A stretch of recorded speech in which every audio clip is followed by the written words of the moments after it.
My name is Matimu, Shivambu. I'm a master's student at Rhodes University in the politics department, and I'm also one of the student leaders and a community engagement volunteer. And I'm not alone, I'm with my colleague. I'm going to give you an opportunity to also introduce yourself before we can get into anything else.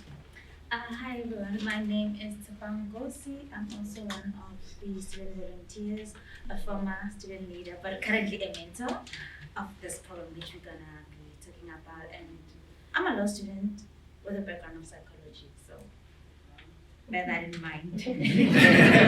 I think before we can start with the presentation, because Tshepang is going to do the first part, it's very important for us to also indicate that don't look at the slides, just listen to what we're going to say. The slides are just skeletons. And one thing that we've done, but not so good, we did, observe the academic conventions like any other conference that presenters have to follow. We did observe that, but we want to engage with you. So in no time we're going to be done in our presentation. We just want to engage with the room. And also it's very important that we also indicate that the project that we're going to be reflecting on is one of the initiatives that the current Vice Chancellor, Professor Sizuma Vizela, initiated when he was inaugurated as the VC. Thank you, Tshepang. So, our title is Enhancing Inclusive Knowledge Systems, right? It's basically a case study of the NineTenths mentoring program here at Rhodes, which runs throughout the year. It has 9 sessions. We go to 5 schools. Formerly it was 4 schools, but now it's 5 schools. So the background of the program, I'm just gonna say just a brief, as we said already. It's just a matter of engaging, right? It is an initiative which supports grade 12 learners. In the 5 participating schools, we have Ntsika, Kukiso Daniels, Mary Waters, Nombulelo, and PJ Olivia. Forgive me about that. And it's basically about transformation and collaborative initiative whereby mentors from usually Rhodes students who volunteers will go through a training which the Rhodes office provides each year. So it's a matter of us mentors going to the schools, which like we have mentees, and then it's like forming a relationship. It starts with a conversation basically. It's just you have a conversation before we start into like the structured program. So we emphasize study techniques, goal setting, time management, summary writing, and other things, right? As I've said, the mentors, which are Rhodes University students, play a major role in this because of our relationship with the mentees. We are from school, we are from recently high school. Most of them, like, we went to high school, not earlier years like other professors, like 10 years. No, we literally have like 3-4 years experience in high school. So it's easy for us to connect on a very much deeper level with the mentees and to understand the social background because, as we said, Makana, it's like a rural kind of area. So we have different people from different places.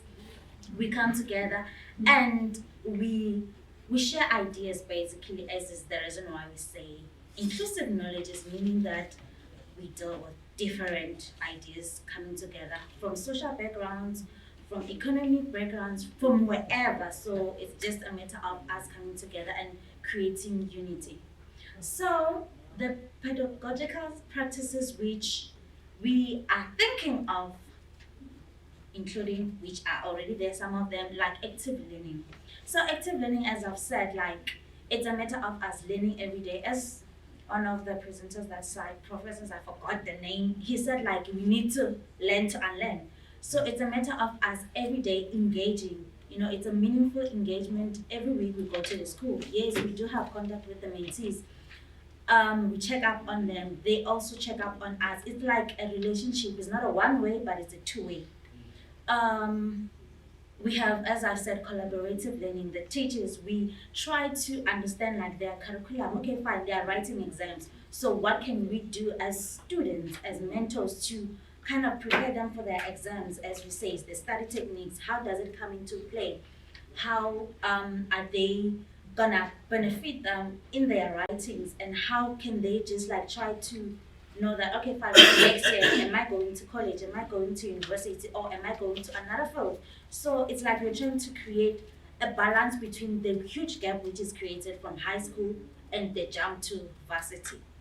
So the research approach basically is it's based on reflection and observation. As he said, like we are still current mentors, student leaders, so it's basically reflection and observation, what we have observed and what other mentors have observed and mentees, because this program is such a way that the mentees become the mentors when they come to varsity. So it's like it's a learning process. So this is just like the the research part of it. We're gonna be using a thematic analysis, so that we can like, as I've said, it's a conversation, right? We're gonna have our dialogues, and then from our dialogues, we're gonna develop themes from our themes. The research problem from the research problem, and the research hypothesis. Okay, thank you so much. I'm a very conservative presenter, so I'll be looking at the papers instead of this kind. So you just have to bear with me, and I'd like to apologize for that. So with our research hypothesis, we believe that having like structured sessions is going to enhance their understanding of what is required from them to make it to university. So she has indicated that it's more like a relationship. They're structured. These 9 sessions are structured throughout the year, and I'm going to explain on how it works out. So in terms of like methodology, in case we move forward with publication of a paper and all those kind of things, we're going to use a mixed method, which is like qualitative and quantitative. With qualitative, we're looking at the experiences of the mentees and the mentors, also with the people that are involved. Quantitative, we're trying to quantify the success of this initiative, because we know over the years it has done so well and so good in the city. And how is this program implemented? First of all, what the community engagement do at the beginning of the year, they open applications. Students who are interested, they apply, and then there's a selection process, and also they also train mentors before we can start with the session. The second part, the community engagement office also have other processes where they go to schools, engage with school principals, and also just to prepare them before we can go there school. So once we go there, the community engagement office has already communicated what's expected from them and what's expected from us with the schools. So with the third implementation phase, it's us now going to schools maybe every week, and also having evaluation of results. Because at the end of the day, in order for you to know how you should help the student, you have to know where they're standing in terms of results. And one of the things that we do also quarterly, we have meetings with the schools so that they tell us, they reflect that, oh, mentors have been boring, or we believe this and this and this, is it working, and all this kind of, to ensure that at the end of the day, we achieve our objectives. So this program has many results. We've seen over the years that it has contributed positively and significantly in the city. One of the things that the Vice Chancellor wanted to achieve when he took over this university was that he wanted to revive public schools. As you know, that we're coming from apartheid, where there was division of schools and all those kind of things. Even now, when you look at the city, there's still a divide. The black people are there, the historical white are this side. So these also affected schools. Hence the Vice Chancellor, when he took over, he said, like, we cannot just be geographically located in the city, but we also have to contribute into the positively into the city. And the focus was on schools. So the dropout rate decreased significantly. And also, Makanda is one of the top performing cities in the province. And also, academic performance of students has also improved. And also, mentorship. Students now focus on more meaningful things than being on the streets and doing other things.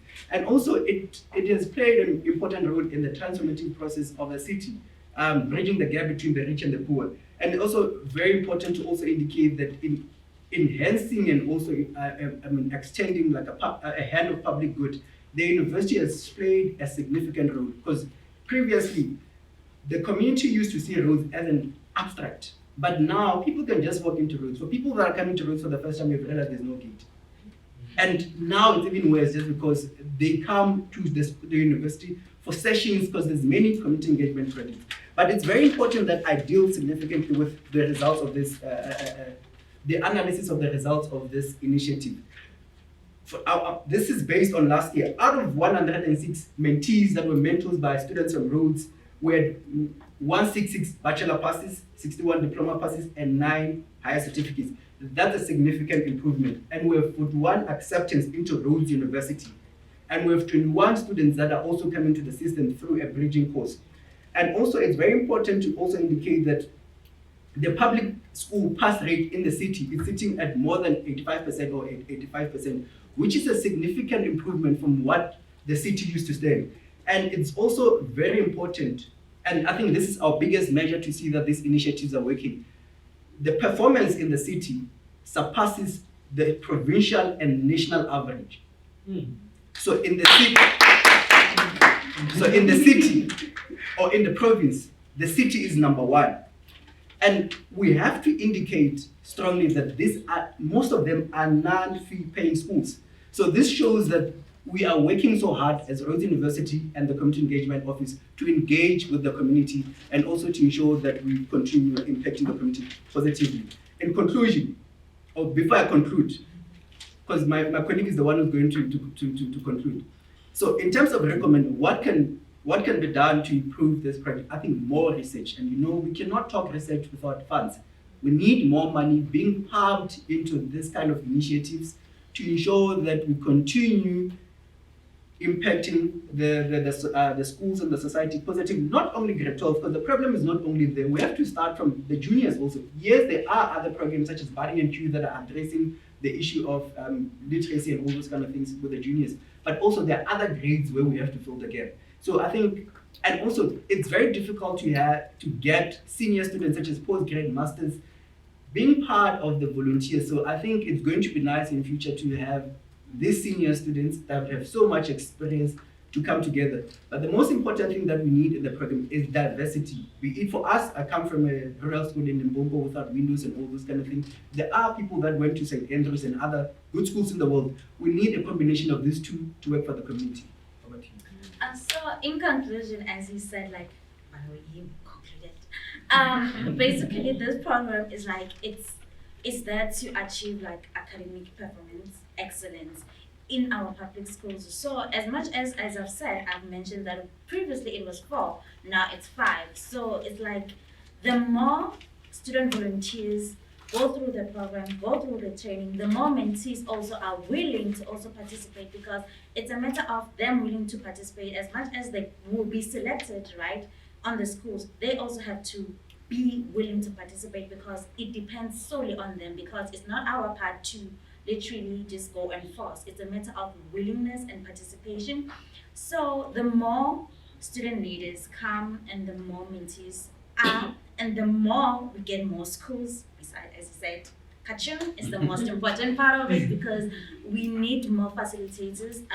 As much as we have our facilitators, she's one of our facilitators, by the way. So we need more facilitators, and we need, as you said, postgrad students, because as much as undergrad students can participate, more of postgrad students are needed to show that life does not end with you getting 1 degree, but you can actually contribute you by having a 2nd degree with, giving back to the community, because it's about you going back and showing someone else that I was from this background, but I made it. Even if we don't have funds, the most important things, like for postgrad, we are facing its finances, but being able to be here from a different background, going there and showing them that I'm here, I was willing to go through the channels. Yes, you're gonna be rejected. Yes, you're gonna find this, but willing to go through that, and at the end, being able to succeed and walk through the monument. So it's one thing that we are trying to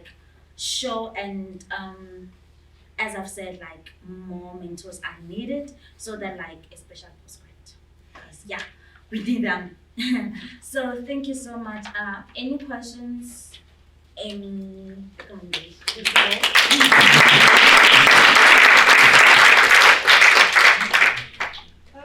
Do you speak English to them, or some of the students might from Limpopo not speak also? Yes, it's the reason why we say diverse. The reason why we say diverse, for example, me, I'm Pedi, but I can speak Zulu, I can understand Xhosa, a little bit of those languages, but we always try to encourage them to speak their own language, their native language. Most of my mentees, ever since I've been in this program, they speak with me in Xhosa, because I do understand Xhosa. Those who don't understand the language, we try to bridge a gap in if you are able to speak English, even if you're not fluent enough in it, speak it. It's a matter of you expressing yourself because we create a safe environment for them so that, like as I said, it starts with a conversation rather than us just drilling them with like the sessions which are. And also, I think it's very important to also indicate that we have a good bunch of humans that are part of these programs. So they're also willing to learn Xhosa, which is a native language in the Eastern Cape. So most of them that engage with the communities, they end up taking Xhosa and Mother. For an example, I'm talking about, I did Xhosa up until to second year just because I wanted my engagement with the community to be meaningful. Because sometimes you have to speak with the language that people understand for them to understand what you're trying to do with them. So yeah. There's a hand here, a hand. So we'll just move this direction. So, yeah. Thank you. I just wanted to echo what she said. As much as it is important to speak to them in their native language and for them to understand, it is also important for them to improve their English.